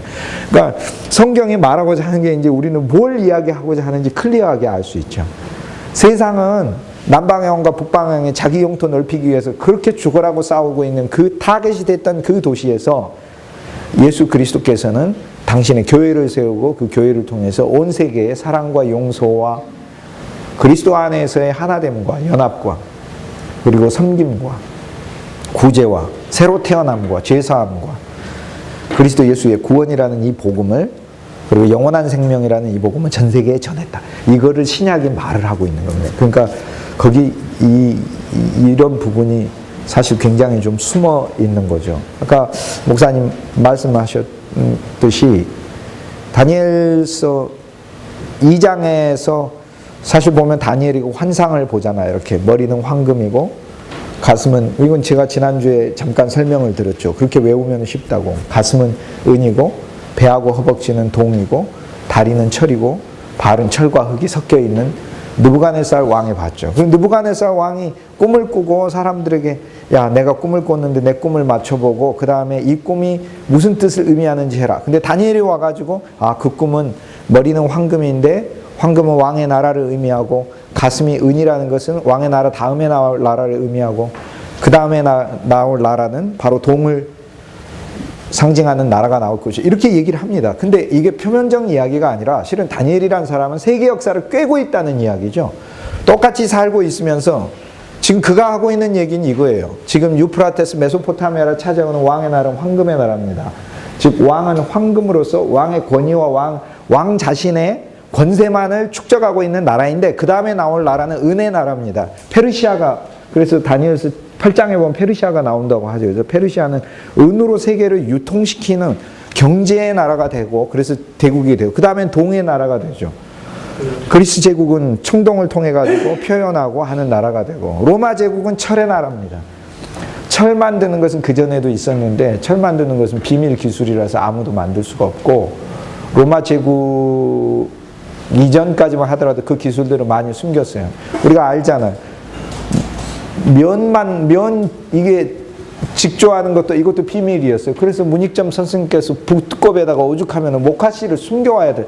다 옛날에 그랬어요. 인도에서 실크 만드는 거 나왔는데 이것도 중국으로 들어오게 되는 거에 있어서 이것도 역시 마찬가지로 전부 다 공주의 혼수품에다가 실크 만드는 유충을 넣어가지고 오게 되고. 그러니까 오늘날에는 흔히 알고 있는 것들이 고대 세계에서는 굉장한 비법이었어요. 그러니까 고대 세계는 철 만들 줄 압니다. 알지만은 철을 많이 생산 못 해냅니다. 이유는 두 가지죠. 철은 2020도에서 녹아야 하는 건데 2020도를 만들 수 있는 연료가 없어요. 헬라 제국이 아무리 철을 만들 줄 알죠. 그러니까는 기껏 하는 게 700에서 800도 이렇게 되는데 700에서 800도 되면 이 연성만 갖게 됩니다. 녹는 게 아니고. 그러니까는 우리가 영화 보면은 칼 만들 때 뭐 합니까? 이게 떨어진 철 2개 해가지고 계속해서 꽝꽝꽝꽝꽝꽝 치고 그 다음에 몇 번, 한 수십 번 친 다음에 다시 또 불에다가 붙은 채로 그대로 넣어가지고 또 7, 800도에 또 가열한 다음에 꺼내가지고 또 계속 치고 이렇게 해가지고 철을 생산해내요. 얼마나 힘듭니까? 근데 청동은 구리 아연의 합금으로 주석까지 합금으로 해가지고 훨씬 더 대량 생산을 이전에 할 수 있었어요. 근데 철은 사실 어려웠어요. 하기가 어려웠어요. 노동력이 많아. 근데 로마 제국은 어떻게 해서 할 수 있게 되냐? 노예가 제국의 1억 명 중에서 3천만 명이 넘는 게 노예잖아요. 그럼 뭐 합니까? 3천만 명이 넘는 그 노예를 가지고 수백만 명은 철광산에 가가지고 철광석 캐내게 하고 수백만 명은 또 뭐 합니까? 불떼게 하고 또 수십만 명은 뭐 합니까? 두들기고 하고. 그러니까 철의 나라가 철 자체가 세계적으로 퍼져버리게 된 것이죠. 그래서 로마 제국은 그래서 철의 나라다 이렇게 얘기를 하는 거죠. 근데 이제 그 느부갓네살의 꿈을 꿈에 보면은 사람의 손으로 만들지 않은 돌이 깨부셨다 이렇게 얘기하잖아요. 아까 목사님 말씀하셨던 그 질문이 바로 저는 그걸 그렇게 적용해요. 제 안에 금신상이 서 있는 거죠. 그러니까 금은 권세를 의미하는 거고 은은 재물을 의미하는 거고 청동은 나의 개인적인 명예를 의미하는 겁니다. 표현이에요. 그리고 철은 지배를 의미하는 거예요. 다른 사람들을 위해 군림하고 서려고 하는 거예요. 그리고 흙은 기본적으로 땅에 있는 것들, 저급한 것들을 생각하는 것들이죠. 그렇게 해서 우리 인간은 계속 신상을 세우고 산다. 지금 다니엘이 실은 하고 있는 얘기가 그 얘기입니다. 그래서 느부갓네살 왕에게 한 얘기는 이상한 꿈 얘기를 하는 게 아니라 제국의 전체 역사를 통해 가지고 지금 느부갓네살 왕 그 마음속에 세워져 있는 그 전체적인 우상까지 동시에 얘기를 하고 있는 거죠. 근데 살아있는 돌이 와서 깨버렸다. 이제 예수 그리스도 이렇게 하는 거예요. 그러니까 그런 적용을 한다. 이렇게 얘기할 수 있습니다. 이 클레오파트라 7세는 그래서 이 13세 공동 통치를 하고 있었고 13세 자기 오빠랑 공동 통치를 하고 있었고 근데 이 갈등이 있었어요. 두 남매 사이에. 그런 과정에 있어서 폼페이우스의 목을 자르는 이 사건으로 인해 이 카이사르의 굉장한 이제 견제를 받게 됩니다. 그 가운데 이제 본인이 위협을 느끼게 되고. 그래서 클레오파트라는 기본적으로 자기가 제국의 공동 통치자이지만 공동 통치자가 아니라 유일한 통치자가 돼서 그 옛날 자기 아버지, 자기 선조 때부터 계속해서 내려오던 이 톨레미 왕조의 위대한 영광을 재현하고자 하는 그 야망이 있는 여자였었어요. 단순한 게 아니었죠. 그래서 카이사르하고 폼페이우스가 48년도에 죽고 바로 그 다음 카이사르한테 자기 자신을 선물로 바치고 카이사르가 펴보니까는 이때 나이가 69년생이니까 22살짜리 아닙니까? 22살이고 카이사르는 50이잖아요. 100년에서 지금 48년에 만나니까 나이가 50이 넘었네요. 그죠? 둘이 사랑을 해가지고 결혼을 할 수 없습니다. 이 카이사르는 이 가문 자체가 이 로마의 법에 의해서 클레오파트라고 결혼할 수가 없게 돼 있습니다. 그래서 이미 또 이 카이사르는 이 자기의 증조카라고 하죠. 진짜 조카가 친조카가 아니라 손잡벌 되는 조카 옥타비아누스를 이미 자기의 후계자로 지목을 해놨었어요. 그렇지만 이 둘 사이에서 사실상 태어난 카이사르의 유일한 아들이다 이렇게 얘기를 할 수 있습니다. 클레오파트라하고 3년의 연애를 통해서 아들 카이사리온이 태어나게 되는데 또 역사에서 보면 진짜 이거는 참 굉장히 귀한 인물입니다. 첫째, 카이사르가 아버지죠. 어머니는 클레오파트라죠. 이름은 그러니까 프톨레미 카이사르가 되는 겁니다. 프톨레미 카이사르. 그래서 어렸을 때는 애칭으로 카이사리온이라고 얘기를 하죠. 그러니까 작은 카이사르다 이렇게 얘기하죠. 그래서 이름을 예를 들어 애칭을 이제 부르는 게 우리가 토마스가 이제 예수님 제자 도마를 영어로 하면 토마스잖아요. 이거를 토마스 하는 거 어른을 얘기를 하는 거 아이로 부를 때는 줄여서 톰 이렇게 얘기합니다. 톰. 그래서 톰이 토마스예요, 실은. 예를 들면 제임스가 이제 어른의 이름이고 제임스를 이제 귀엽게 부를 때 우리가 짐 이렇게 부르는 거죠. JIM 이렇게 줄여서. 뭐 패트리시아를 팻 이렇게 부르고 매튜를 맷 이렇게 줄여서 부르고 윌리엄을 줄이면은 빌 이렇게 되고 윌리엄 로뎀 클린턴인데 줄여서 빌 로뎀 클린턴 빌 클린턴 우리가 그렇게 하죠. 빌은 줄인 이름 애칭이죠. 그러니까 친할 때 부르는 이름입니다. 그러니까 사실상 세계 역사에서 이 정말로 유명한 두 인물에 의해서 태어난 이 아들인데 클레오파트라가 카이사르에게 이 태어난 이 아이를 후계자로 올려달라고 했어요. 그런데 카이사르가 거절합니다. 자기 친아들인데 불구하고.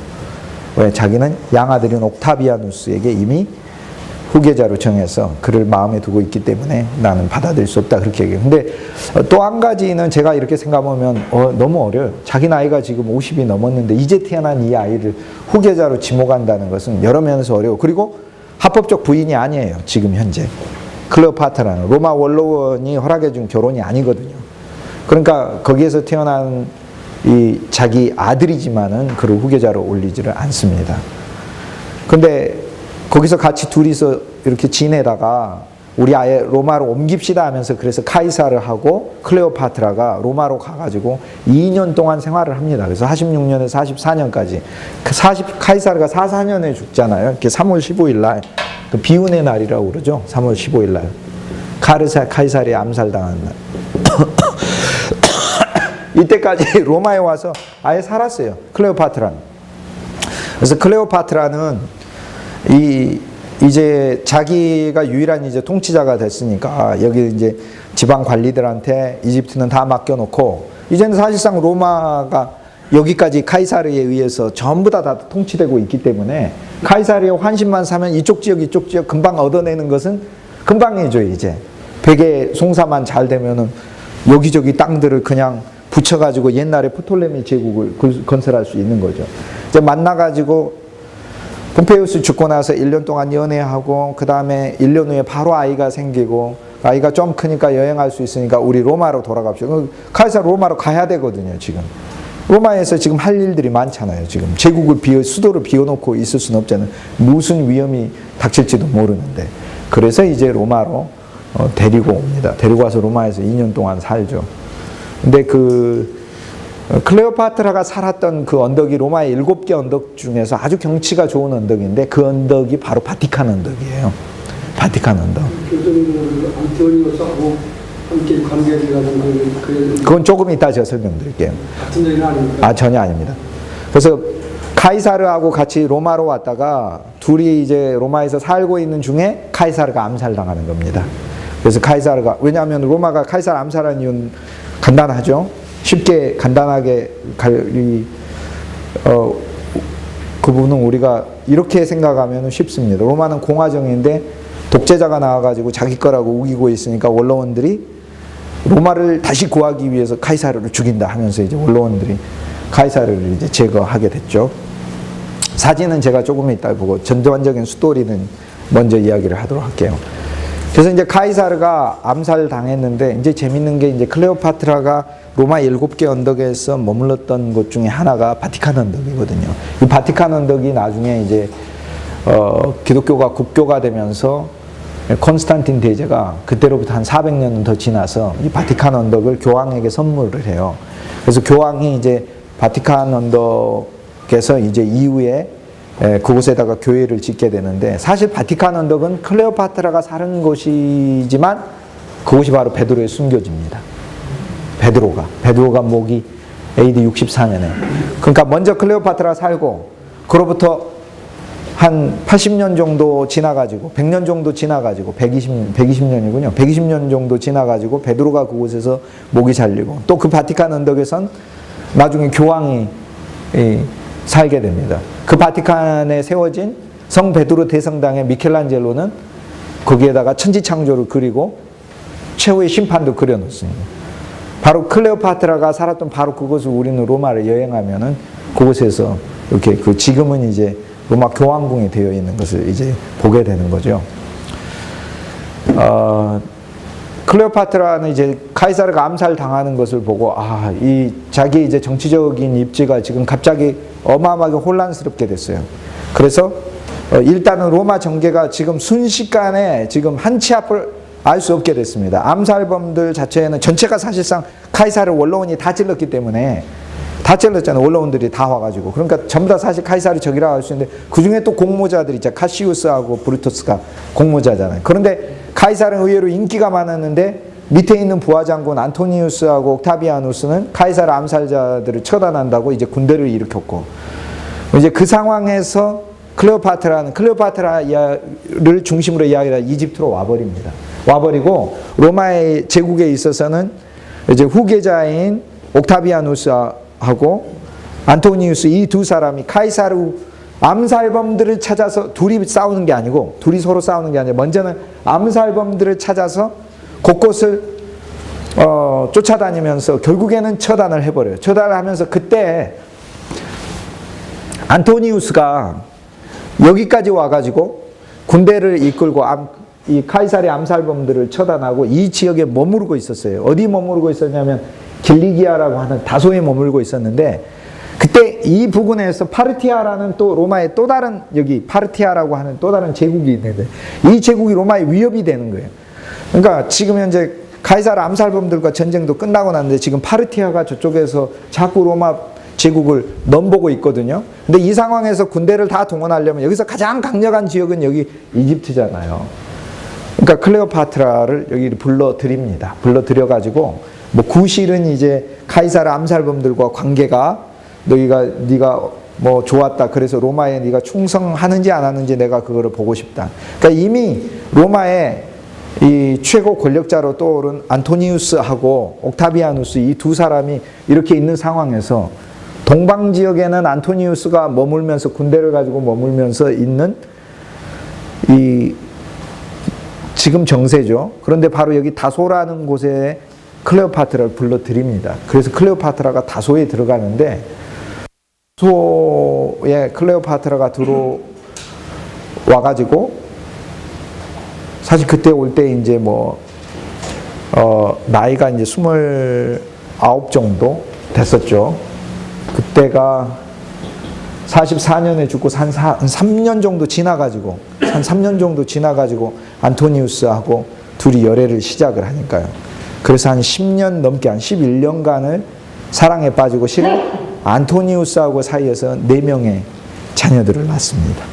클레오파트라. 그러니까 클레오파트라는 처음 카이사르랑 결혼해서 아이도 낳지만 제대로 하면은 안토니우스가 사실상의 진짜 자기 남자다 이렇게 얘기할 수 있죠. 11년간 함께 살면서 아이 자녀를 4명이나 낳으니까요. 근데 그 길리기아 타르수스 또는 다소라고 부르는데 바로 이곳이 바로 바울의 고향이잖아요. 사도 바울이 태어난 곳이잖아요.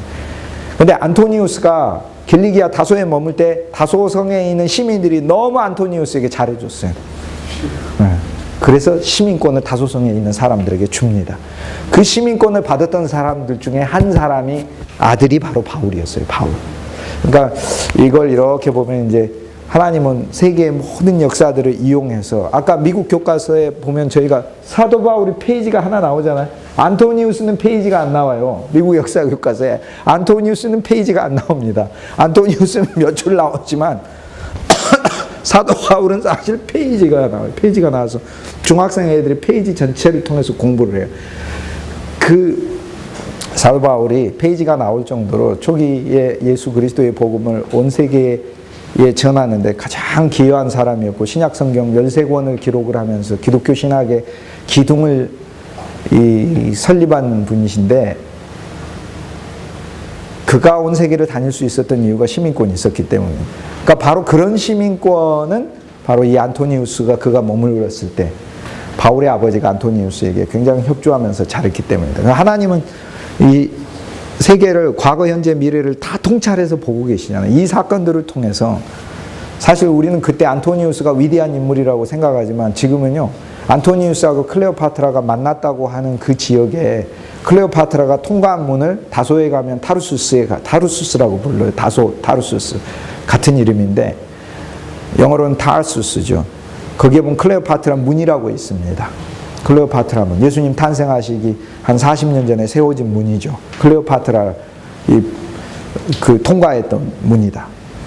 근데 클레오파트라하고 안토니우스가 유명한 게 아니고 실제로는 사도 바울이 역사에 있어서 가장 유명해요. 두 사람 다 세계 역사책에서 우리는 이야기들을 많이 듣지만 정규 레귤러 책에 있어서 페이지는 사도 바울이 차지하지 안토니우스나 클레오파트라가 차지하지는 않습니다.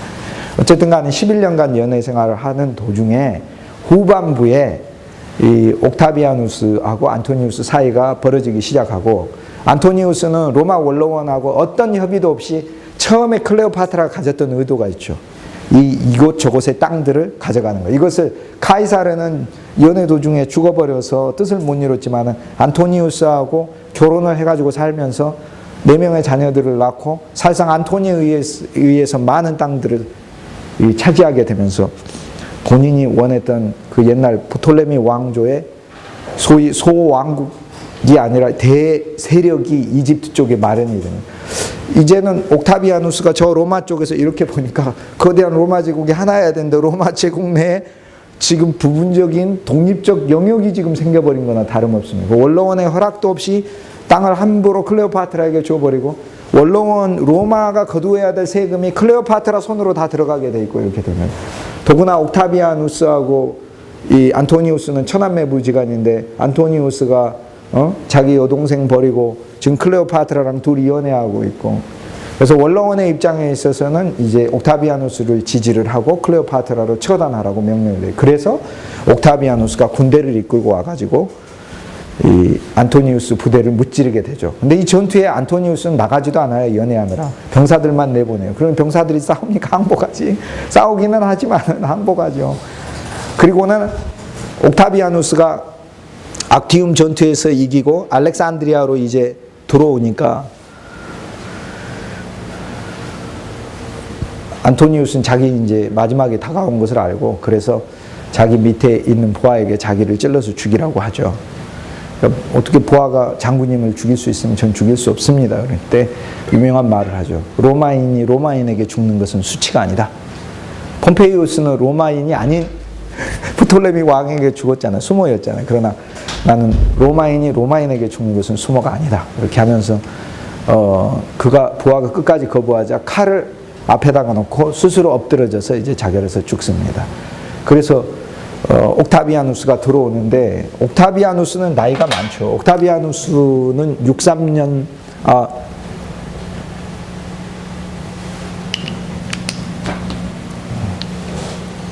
옥타비아누스는 63년생입니다. 그래서 BC 63에서 AD 14년까지 살았던 인물이니까 클레오파트라보다도 7살이나 많습니다. 그래서 옥타비아누스가 들어왔을 때 이미 33살의 젊은 청년의 눈으로 봤을 땐 클레오파트라 40살의 이 여자는 자기하고 아닌 거예요. 그래서 클레오파트라 나이가 그때 40이었죠. 그래서 클레오파트라가 또 한 번 유혹하려고 하지만은 옥타비아누스는 넘어가지가 않습니다. 그리고 클레오파트라가 자기가 이제 마지막이 된 것을 알고 그 유명한 일화 살모사를 놓고 그리고 죽게 되죠. 이 이후로 옥타비아누스는 어쨌든 간에 이 전투에서 클레오파트라하고 안토니우스가 한 편이었으니까 이 전투도 승리예요. 그래서 승리해서 옥타비아누스는 로마로 이제 개선식을 갖게 되는데 개선식을 할 때 중요한 것은 이 패배한 그 왕국의 왕을 포로로 끌고 가는 것이었잖아요. 근데 클레오파트라도 죽어버리고 안토니우스도 자기를 죽어버렸잖아요. 그리고 로마가 로마인을 포로로 끌고 가면 안 되는 거예요. 처형해서 죽여야 되는 것이죠. 그거는 수치니까. 왜? 처형 방법도 로마의 처형은 이게 소위 차명으로 처형하지만은 로마가 이방인들을 처형할 때 어떻게 처형합니까? 십자가에 처형. 그러니까 형 자체가 틀려요. 그러니까 로마에 이겼다 하더라도 그들을 끌고 가서 포로로 막 이렇게 줄 세우고 이렇게 하진 않아요. 처단해서 죽이는 것이지. 근데 클레오파트라도 죽고 안토니우스도 죽었잖아요. 그래서 옥타비아누스가 클레오파트라의 그 형상을 만듭니다. 대리석 석상을 만들어 가는데 그 대리석 석상이 살모사에 의해서 이게 죽임을 당하는 이 석상을 만들어서 석상을 끌고 개선행진을 하고 그 뒤로 안토니우스하고 클레오파트라가 나왔던 그 아들들과 딸을 뒤에서 끌고 갔어요. 사슬에 매가지고 끌고 갔어요. 재미있는 게 자, 클레오파트라가 카이사르하고 해서 아들 낳았죠. 그죠? 프톨레미 카이사르. 안토니우스하고 클레오파트라가 해가지고 아들 둘, 딸 하나, 또 하나는 죽고 해가지고 넷을 낳았어요. 누구를 좋아하고 누구를 싫어할까요? 옥타비아누스 입장에서는. 한번 생각해 보십시오. 클레오파트라하고 카이사르하고 처음 만나서 사귀어가지고 낳았던 아이를 옥타비아누스가 더 좋아할까요? 아니면은 클레오파트라하고 안토니우스가 사귀어가지고 낳은 그 다음 자녀들을 좋아할까요? 그거는 목사님이시니까 그래. 마음이 착하셔서. 그래서 목사님은 옥타비아누스가 못 되시는 거예요, 지금. 착하셔서. 착하셔서. 옥타비아누스는 BC 27년에 아우구스투스가 돼서 42년 동안 로마를 다스린 사실 클레오파트라 나이가 40살이지만 33살의 옥타비아누스의 눈으로 봤을 때는 40살의 아주머니가 이렇게 보일 수 있잖아요. 33살이 이렇게 생각할 때. 근데 흔들릴 수도 있죠. 근데 아니 뭐 그런 거보다도 흔들리지 않았죠. 근데 옥타비아누스는 그때만 안 흔들린 게 아니고 일생 동안 안 흔들렸어요. 옥타비아누스는 사실 첩도 두지도 않고 자기 아내 리비아하고 관계만 계속 가졌었고 아주 전형적인 정말로 콜드한 사람입니다. 자, 누구를 죽일까요? 그러니까 자기 후계자입니다. 누가 살아있으면 안 되겠습니까? 에? 시저의 아들이 살아있으면 안 돼요. 그래서 프톨레미 카이사르를 처형합니다. 명령 내립니다. 근데 여기서 이제 역사가들이 처형을 내렸다 이렇게 기록이 되어 있어요. 그래서 이제 이것이 실제 집행되었는가에 대해서는 좀 의견이 엇갈립니다. 분명히 명령을 내렸는데 그 뒤로는 등장 안 하거든요. 그러니까 뭐 빼돌려 가지고 어디 가짜 시신을 놓고 어디 가서 살았다 뭐 이런 얘기도 이게 중세 때 있었고, 그러나 처형했다고 이제 보는 것이 일반적이죠. 옥타비아노스 자기 후계자를 티베리우스 삼을 때도 과정을 보면은 굉장히 티베리우스 상처를 많이 받는 그런 내용들이 전개가 되거든요. 당연하죠. 예, 늦게까지 그 늦은 나이까지 있으면서 견제를 계속해서 받고, 예. 그런데 안토니우스하고 클레오파트라 사이에서 낳은 이 아들들과 딸은 어떻게 하느냐? 옥타비아누스가 자기 여동생의 양자와 양녀로 삼아서 키우게 합니다. 그래서 이 둘은 잘 로마 교육을 받아요. 클레오파트라하고 안토니우스 사이에서 자란 이 아이들은 잘 양육을 받고, 누미디아, 그러니까 오늘날의 그 알제리, 리비아 이쪽에 해당되는 이 지역에 로마 지역에 분봉왕이 있잖아요. 그러니까 지역별로 구역을 나눠서 어떤 지역은 왕을 임명하고 어떤 지역은 총독을 직접 보내고 이렇게 하는데, 원래 충성해서 로마에 계속해서 협조한 곳은 그것은 분봉왕으로 삼아서 그 가문이 계속 통치하도록 하게 해주고, 반역하면은 확 휩쓸어 버리고 거기 총독을 보내가지고 이렇게 직접적으로 다스리고 하게 되죠. 그래서 누미디아의 왕에게 그 클레오파트라의 딸 셀렌이라는 이름을 가진 그 딸인데, 옥타비아누스가 잘 키워가지고 왕비로 보냅니다. 그래서 그 이후에 그의 자녀들의 삶은 왕비로서 또 로마 제국 내에서 여러 일들을 하면서 요 자녀들은 잘 성장합니다. 우리가 이제 이 클레오파트라 이야기를 통해 가지고 저희가 이제 알 수 있는 바가 있어요. 그러니까 클레오파트라하고 안토니우스의 이 사랑은 단순히 그러니까 세기적인 사랑이죠. 세계적인 사랑이죠. 만약에 안토니우스가 클레오파트라를 만나지 않았더라면 역사가 진짜 달라졌겠죠. 옥타비아누스하고의 결전에서 누가 승리할지 모르고 누가 황제가 될 줄도 모르고 하는 것이죠. 그런데 사실 안토니우스 입장에서 보자면 진짜 사랑을 선택한 것이고요. 카이사르는 그 전에 클레오파트라랑 관계에서 클레오파트라가 그럼 카이사르를 사랑했느냐? 뭐 사랑했다고 봐야 되겠죠. 그런데 안토니우스를 진짜로 사랑했었죠.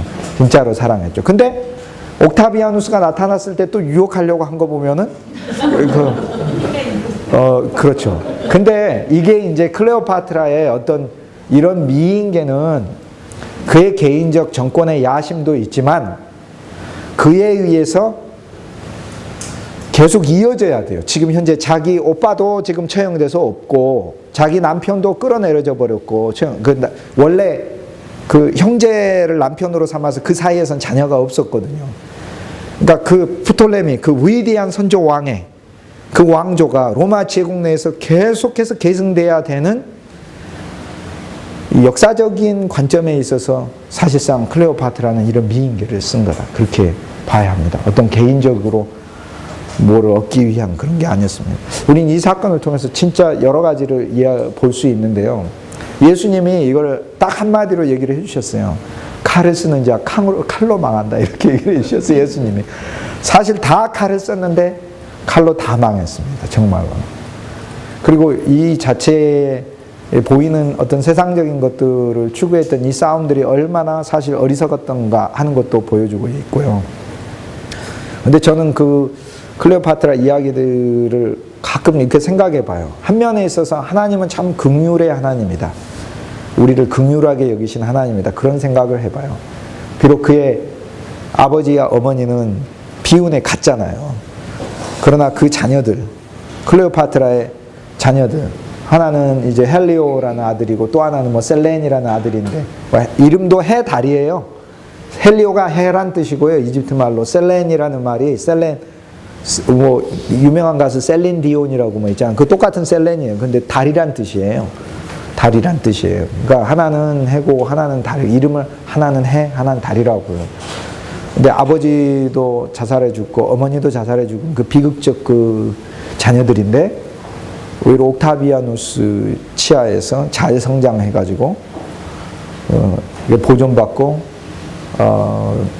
땅에서 누려야 될 것들을 누린 그것을 보면 하나님은 또 긍휼의 하나님이 있는 것 같다 하는 그런 것도 느낄 수 있습니다. 또 하나 안토니우스가 이긴 게 아니고 옥타비아누스가 이김으로써 이제 이집트는 더 이상 프톨레미 왕조가 들어서지 않게 되고요. 프톨레미 왕국이라고 300년 동안 불러왔었는데 명칭을 바꿔버립니다. 로마가 아우구스투스가 이집트로 애굽으로 아이깁투스라고 그래요. 애굽으로 이름이 바뀌어져 버려요. 그러니까 그 공식명이 프톨레미 땅이에요. 프톨레미 나라였어요. 그런데 이집트로 바뀌어버립니다. 바뀌어버리면서 이제 옥타비아누스가 세계를 명실상부하게 혼자 통치할 수 있는 군주가 되죠. 그러면서 로마의 기틀이 잡히게 되는 거죠. 카이사르, 옥타비아누스 둘 다 뛰어난 지도자들이었는데 이 로마가 이전의 제국과 다른 위대한 점 중에 하나는 이전의 제국들은 그전 제국들의 문화를 다 파괴해버렸습니다. 그러나 로마는 사람은 죽이기는 했었지만은 문화를 파괴하지는 않았고 좋은 문화는 제국 내에서 계속 계승해서 오히려 활성화되도록 했습니다. 그래서 그 문화들이 계속해서 로마 제국 내에서 헬라 문화, 헬라 철학, 심지어는 헬라의 신앙까지도 로마에 이 적용되어 퍼질 수 있도록 그런 관용적인 로마를 건설을 했고 또 한 사람의 아우구스투스의 통치 그리고 줄리아스 카이사르의 그런 정복전쟁 폼페이우스의 이런 대승을 통해서 이 확립된 로마 제국이 300년 동안 세계를 통치하면서 세계는 정치적인 측면에 있어서 정말로 안정적인 그런 물론 이제 로마 제국 내에도 많은 문제가 있었지만 거시적 차원에서 봤을 때는 시오나 나나미가 이제 그런 얘기를 했잖아요. 저기 영국 땅에서부터 오늘날 북아프리카 대륙까지 이렇게 한꺼번에 비자를 받지 않고 자유롭게 여행할 수 있었던 시대는 수천 년 역사에서 로마 제국 빼놓고는 없었다. 그렇게 얘기를 하죠. 이제 뭐 그것도 얘기가 일종의 트릭은 있습니다. 시민권자만 그렇게 여행할 수 있지. 노예들은 어림도 없는 이야기죠. 시민권자만 여행할 수 있는. 그리고 옥타비아누스가 등장하게 되고 옥타비아누스가 다스리는 이런 통치를 통해 로마의 도로가 닦이게 되고 안정이 되게 되고 그래서 이제 로마 제국의 그런 특징들 지난주에 말씀드린 실용적인 거 또 옥타비아누스와 카이사르는 로마의 세제를 개혁을 해서 그동안 그 소위 삭개오 같은 경우 보면은 자기가 마음대로 세금을 걷어가지고 로마에 낼 만큼만 내니까 부정이 많았었잖아요. 그런데 옥타비아누스는 후반부에 가면은 세금 공무원으로 아예 임명을 합니다. 그래서 월급을 주게 하고 합법적으로 걷게 만들고 그 다음에 지역마다 다 달랐던 법들을 표준화하게 되고 도로를 정비하고 그 도시들을 흑의 로마에서 대리석의 로마로 또 바꾸고 하면서 발전을 시켜놓죠. 그런 발전의 토양 아래서 기독교가 세계적으로 확산된 것이죠. 이제 그걸 보면 하나님께서 이런 많은 사건들을 통해서 결국에 이런 정치적인 명료를 통해 예수 그리스도의 복음이 온 세계에 퍼지는 때가 참해라는 그런 준비를 위해서 세계 역사를 움직였다. 이제 그렇게 볼 수 있습니다. 그림만 몇 개 살펴보고 제가 그림 가져왔는데 오늘 제 강의를 마치려고 합니다. 이게 알렉산더 대왕의 바로 경호장군이었던 프톨레미 1세입니다. 그의 1세의 프톨레미 1세죠. 얼굴을 보면은 아주 대단한 근육질의 남자다운 그런 얼굴이면 알 수 있습니다. 이 얼굴이 클레오파트라의 얼굴에도 그대로 남아 있습니다. 나중에 보시면 알 수 있게 됩니다. 그의 아들 필라델푸스, 프톨레미 2세. 그 성경을 히브리어를 헬라어로 번역을 해서 알렉산드리아 도서관을 세우고 거대한 그 도서관에 50만 권의 장서에 성경이 없어서는 말이 안 된다 해서 성경을 번역하게 한 사람이죠. 그래서 프톨레미 왕조의 세종대왕이다 이렇게 부를 수 있는 사람입니다. 백성들을 사랑한 왕이고 지혜를 사랑했었기 때문에 이름이 필라델푸스라는 좋은 이름을 갖게 됐습니다. 이게 안티오쿠스 에피파네스 아까 그 인간 말종이라고 성경에서 표현한 비열한 왕이라고 했던 안티오쿠스 셀레우쿠스 장군의 후손인데 이때로부터 100년 정도 지나가지고 출현했던 시리아 지역의 왕이었는데 이스라엘 사람들을 무수히 살려가고 세금을 몇 배로 이전보다도 더 많이 걷어들이고 예루살렘 성전에다가 돼지피 막 뿌려가면서 제사해서 하나님의 거룩한 성전을 회방했던 그런 인물이죠. 그 인물의 동전 초상입니다. 이게 클레오파트라고요. 그의 아들 카이사리온입니다. 카이사르하고의 사이에서 나왔던 아들입니다. 이게 부조. 이게 클레오파트라의 얼굴로 여겨지는 모습입니다. 이게 BC 30년, 그러니까 2000년 된 겁니다. 이 작품이요. 예, 그렇죠. 예쁘죠. 그죠.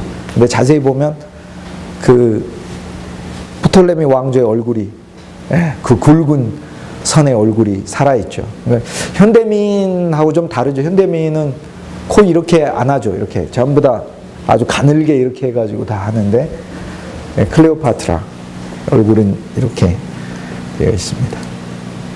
또 클레오파트라의 모습이고요. 지금처럼 어떤 팔등신 같은 그런 것은 아니었습니다. 클레오파트라 7세의 초상이 들어있는 동전입니다. 그러니까 클레오파트라, 우리가 알고 있는 클레오파트라는 클레오파트라 7세입니다.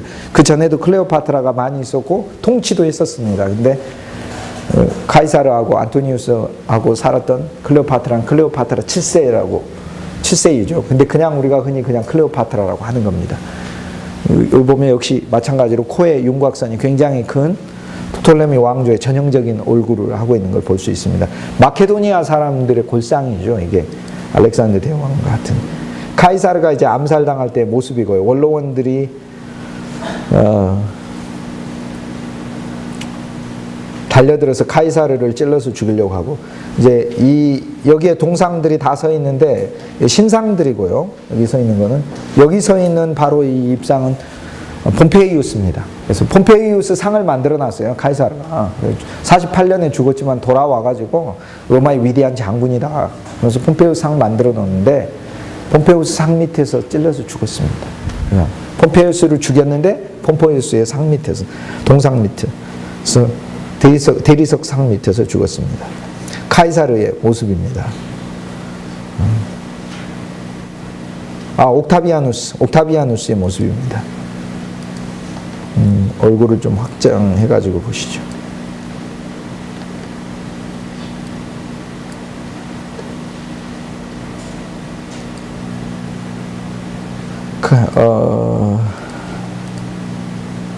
안토니우스입니다. 이 안토니우스의 얼굴이고요. 옥타비아누스죠. 이건 안토니우스. 이거는 클레오파트라가 그 뱀에 물려서 죽기 전에 어떤 독약들, 그러니까 어떤 방법으로 죽어야 제일 가장 빨리 죽을 수 있는가 테스트하고 있는 거예요. 종들을 불러다가 독약도 먹여보고, 그래서 테스트하고 있는 겁니다. 그래서 어떻게 죽여야 가장, 어떻게 죽는 게 제일 빠른, 그러니까 자기가 지금 죽으려고요. 노예들을 데려다가 여러 가지 방법으로 죽이고 있는 장면입니다. 저기서.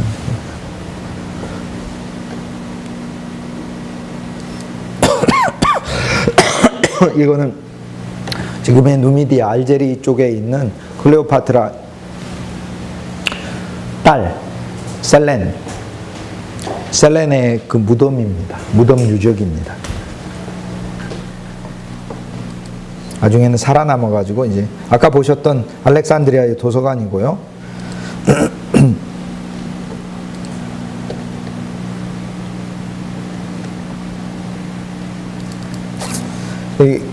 로마의 판테온이거든요. 하드리아누스 황제가, 판이란 말은 모든이란 뜻이고 띠오는 신의 집이라는 말, 온이 들어가면 집이라는 말, 떼오스 신의 집이다. 모든 신들의 집이다. 그러니까 예를 들면은 뭐 올림피아에 있는 올림피아 신전은 제우스를 숭배하는 것이고, 에베소스에 있는 아르테미스 신전은 숭배하는 거고, 파르테논은 아테나를 숭배하는 것이에요. 근데 판테온은 모든 신을 숭배하는 곳이죠. 그래서 판테온이라고 부릅니다.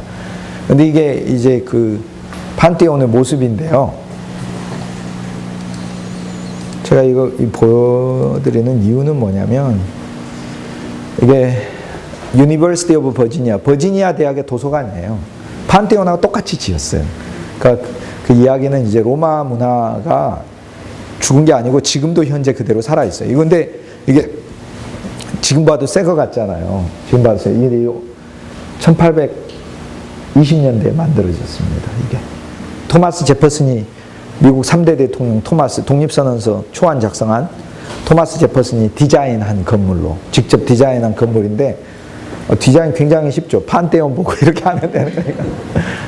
내부는 이제 판테온처럼 이렇게 뭐 어마어마하게 화려하게 그런 정밀한 그런 그 묘사되어 있는 건물은 아니지만은 외부 구조 자체는 판테온을 그대로 해서 기둥들이라든지 이런 모습들. 아까 판테온 사진을 다시 한번 보시면은 알 수 있습니다. 이렇게 똑같이 만들어 놨습니다. 도서관입니다. 버지니아 대학의 도서관입니다. 1882년에 토마스 제퍼슨이 이제 저 판테온 모양의 도서관을 만들었는데 미국 사회에 저게 굉장히 또 센세이션이 됐습니다. 왜냐하면 미국에 그때까지 세워진 모든 대학은 중심에 뭐가 있었냐면 사실 채플이 있었어요. 교회당에. 근데 토마스 제퍼슨이 도서관을 가장 가운데다가 놔둬버렸습니다. 그래서 우리가 이제 흔히 토마스 제퍼슨은 이성주의자다 그렇게 이야기하는 이유가, 계몽주의의 가장 대표로 이야기하는 이유가